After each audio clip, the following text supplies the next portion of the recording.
السلام عليكم ورحمة الله وبركاته ولا إيجا حرن جنال كمان منى عافماد يقرح ميل ألالي ماشي أتشوكتان بوحا إذن لاي حي حبيباتي كسود وهذا إن ما أنت دو إلهي سبحانه وتعالى وكرها للنقضة لبا أرموض إيان وذاقينا وحان وذاقينا سد بيعي أو قروح ذا أصو صاري كرتو أذيق أو وحيا اللي إسكارسينين وقضب qodobka labaad ee aan rabno inaan wadaagno waa qisadii qasqaska abaayadii ila wadaagtay iyo qasaarihii uu keenay oo ah qisada gabar Soomaaliyeed ku dhacday ayaan wadaagaynaa oo cajiladii hore aan idinka ballan qaaday marka waxaan ku hormareynaa ma sha Allah tabarakallah ana waqtigana noo ilaalinayo aan rabinaa cajalka inuu aad u dheeraado qisada maadaama aan ballan qaaday qisadan ku hormareynaa qisada ayaa waxaan ka dhigaynaa number 1 qaali ahaada number 2 waxaan ka dhigaynaa sidee baa si dabiici ah iskugu qurxin kartaa adigoo aysan waxyeello ku gaarin ya arintaasaan qaadaa dhigaynaa biidnillaahi baari qisada aad baa idinku soo koobayaa maadaama wax badan ka warqabtaan waxyaabaha ay ka hadlaysana horey aan mataqaana aan usoo yaro taabtay haddaba gabar hooyo Soomaaliyeed ayaa waxay imaatay Nairobi magaalada Nairobi Kenya ya walaalahay reer Kenya ma sha Allah tabarakallah Allah idin barakeeyo Soomaali badan ayaa mataqaana Kenya ku nool dhamaantiin waxaan idin leeyahay Allah idin barakeeyo ya marka hooyadii Soomaaliyeed markay imaatay Nairobi waxay lahayd hooyada haara ayay lahayd ama waxa loo yaqaano darbaano hadba sida u taqaanaba haarihii darbaanihii marka ay lahayd ayaa waxa la yiri alaabtan isku qabo marka alaabtan isku qabatid wajiga waxa iskaga siisaa dhag wajiga iskaga sii marka wajiga dhag iskaga siisid kaale arag haarahan iyo waxan waa ka tagayaan hooyadii Soomaaliyeed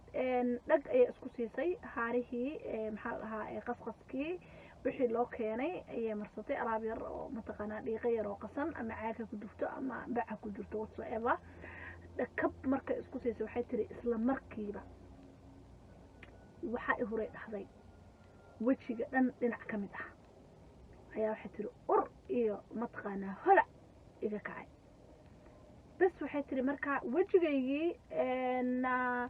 ma waxay dhahday jeexjeexan iyo haarihii oo kaga waxaas oo dhan ma yaranay iga soo baxay dhahday faruurac yar oo skiinkii mataqaana inuu jacjac u leeyahay oo kaleeta ayaa iga soo baxay laakiin ishii ayaan ilmada joojinaynin waxay dhahday ishii way ilmayso way iga dartay aad ay xanuuntay tiri markaas ayaa waxaan tagay tiri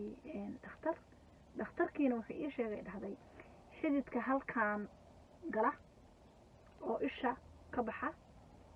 maskaxda taga neerfa inuu gubtay qalaas oo aan waxba laga qaban karin subxaan allah ishiina mataqaana ay saas u ilmeynayso wax laga qaban karana aysan jirin subxaan allah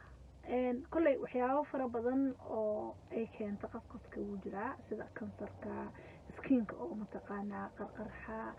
waxyaabo fara badan oo inaba aan la soo koobi karin sababtoo waxaan kiimikooyinkan waxa loogu talagalay ayaa waxay yihiin in xanuun jira ay baabi'iyaan marka xanuunkii jiray ama qolofti loogu talagalay inay fujiso ama meeshii loogu talagalay inay hagaajiso hadaysan jirin oo jir caadi ah yahay jirka caadiga ah marka inay ku cayaarto oo jirkii caadiga ah inuu halaabo ayaa mataqaana meesha ka imanaysa marka khayr Allah siiyo baayo u duceynaynaa aniga idinkaba sida ay qisadeeda noola sheer gareysay ilaahay subxaanahu wa ta'ala waxaan leenahay maqaldama waa ilaahay ha u dhib fududeeyo ilaahay ha u fududeeyo ayaan mataqaana aan leenahay Allah ku yasiro walaasheen macaan walaalaha kale oo Soomaaliyeed ilaahay subxaanahu wa ta'ala ha idinka kaafiyo ayaa idin dhihi karaa Allah idinka kaafiyo dhamaantiin taas marka waxay ahayd qisadii aan ballan qaaday exactly qisooyin badan oo walaalaha ay soo gudbiseen walaalaha qaasatan janaalkan maama Muna caafimaad iyo qurux ku xiran way jiraan ma sha Allah tabarakallah laakiin taas ayaan mataqaana aan caawo aan ka soo doorbiday in aan idin la wadaago gabdho yaryar oo badan oo dhibaatooyin fara badan oo noocaas oo kale ay soo gaareen way jiraan weliba hadda waxaa la ii sheegay Nairobi in mararka qaarkood meelo fara badan Nairobi kaliya maaha laakiin maadaama aniga Nairobi aan ku xiranahay oo dad fara badan ay Nairobi iga soo wacaan waxaa la ii sheegay in xataa mataqaanaa marka qasqaskaan la marsanayo baco faraha lala gashto kiimika bac lagu hubiyo subxaanaka ya ilaahay walaalayaal korkiina u tura nafsadiina u tura iska naxaa mataqaanaa dhibaatada ay jirkiin u geysanaysaana iska joojiyo haddaadan hore u ogeyn ogow hadda qasqas waa cudur iska ilaali haddii aad rabtid inuu wejigaaga uu nadiif ahaado oo uu qurux ahaado oo uu hagaagsanaado qodobo fara badan oo aan idinla wadaagi doono ayaa jiraan oo nafsadaada kugu caawinaya laakiin haddaba gabadhii raadinaysa inay hal maalin ku caddaato janaalkan kama helaysid بإذن الله باري runtaan kuu sheegayaa wax hal maalin lagu cadaado umuna ma hayso qasqasna umuna ma hayso intaasna waa iga kaftan laakiin cadaan oo dhanna ma aha waxa aan raadinaynaba midab Soomaaliyeed aan leenahay Ilaahay subxaanahu wa ta'ala hanagu qanciyo waxa aan raadinayna waxay tahay gabadha sidee bay da'deeda ku joogtaa midabka iyada ay u dhalatay oo nadiif ahna ay u yeelataa ma aha gabadhu inay haaro lahaato ma aha wajigaaga waxyaabo fara badan oo ka soo baxayo in aa ku daysid ma aha siyaabo fara badan oo aa uga hagaajin kartid ayaa jirta marka si nature ah oo adigiina aan wax ku dhimin wajigaagina sidii loogu talagalay uu ahaado yaa ugu talagalay markaan ku leeyahay sidii loogu talagalay rabbigii ku abuuray sidii kuugu talagalay ayaan ka wadaa markaan leeyahay sidii lagu talagalay ina ahaato ay aad iyo aad mataqaanaa muhiim ku ah quruxna ku ah sharafna ku ah kalsoonida nafsadaadana mataqaanaa kor kuugu qaadaysa midabkeena Soomaaliyeedna yaan laga cararin ma sha Allah waa midab Soomaaliyeed aad iyo aad u qurux badan اللهم صل على محمد marka waxaan rabaa inaan idin la wadaago qodobada hadii aad rabtid in aad quruxdaada soo saartid isticmaali karto ayaan rabaa inaan idin la wadaago oo tipskaas inaan idin siiyo sarafkeer ayaan rabaa inaan idin siiyo marka horta waxyaabo fara badan oo waxaa jira qofka bini'aadmiga dhowr waxyaabood oo waxaa jira waliba dumarka skinkooda qariba oo skinkooda bedela ayaa jiro rather than marka aan ka soo harno kiimikada gabadha kiimikada iyada isgeliso sheeko gooni ah waay ya taas caawa ma aha marka laakiin waxaan ka hadlaynaa sideedaba dumarka maqaarkooda qafiif waaye waxyaabo fara badan ku imaada oo isbedelo fara badan u maraa isbedeladaas uu marayo ayaa waxay keeni kartaa in mataqaanaa qofkii uu lahaado haare inay soo baxaan waayo qofka dumarka hormoono fara badan uu leeyahay xaaladda uurka leedahay jirkeedu waa isbedelayaa qaabka uu shaqeynayo markay dhasho oo mataqaanaa xaaladda breastfeeding ay ku jirto oo ilmaha ay naas nuujinayso hormoono gooni uu jirkeeda leeyahay marka ay mataqaanaa marxaladda xaydka markay ku jirto hormoono gooni uu jirkeeda uu leeyahay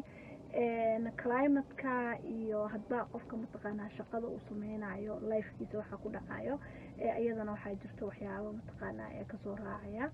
also dhinaca kale nutrition-ka waxyaabaha aad cunto waxaa jirto waxyaabo ay kugu koos gareynayaan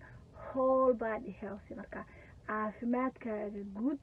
waxaa jirto waxyaabo uu asagana mataqaanaa keenayo oo kugu koos gareynayo ayaa jirto caafimaadkaaga guud oo ay sababi karto markaas inay ka soo baxaan haarihii ama pimples ay ka soo baxaan ama wrinkles oo wajiga inuu ku soo duuduumo oo wajigaaga uu lahaado mataqaanaa da'daada oo yar inuu lahaado qaduub inuu lahaado intaba mataqaanaa waa imaanaysaa oo waa wax imaan kara marka sidee ooga bixi kartaa horta haddii aad dhakhtar leedahay mar labaad iyo mar saddexaadna waan dhahayaa haddii aad dhakhtar leedahay oo waxyaabaha qaarkood ay kula soo darsaan oo aad tahay walaalaha North America ama Europe ku nool aad tahay ama dhakhtar aad heli karta adigoo ama Kenya ama whatever any country oo Soomaali ku nooshahay ku nool waxyaabaha qaarkood waxa u baahan tahay in aad dhakhtarkaaga la wadaagto ayaa u baahan tahay waa wixii markaas xanuun ah oo jirkaaga ku jiro sababtoo ah wejigaaga waxaa ogaataa in uu yahay wax walba inuu warinayo اللهم استعان ولا عجل كان وإسلا هدا إذن كسو نقنايا بإذن الله باري نمبر 2 عجل كان داوة أو لصعب بإذن الله باري إنو ديرادة مرة كليب كان عمر كور إذن سو قرنيا كليب كوحيقو إن شاء الله بإذن الله الكريم سيم تابق أيان كسي وضياء إنا سيم بليت إن شاء الله لصعب السلام عليكم ورحمة الله وبركاته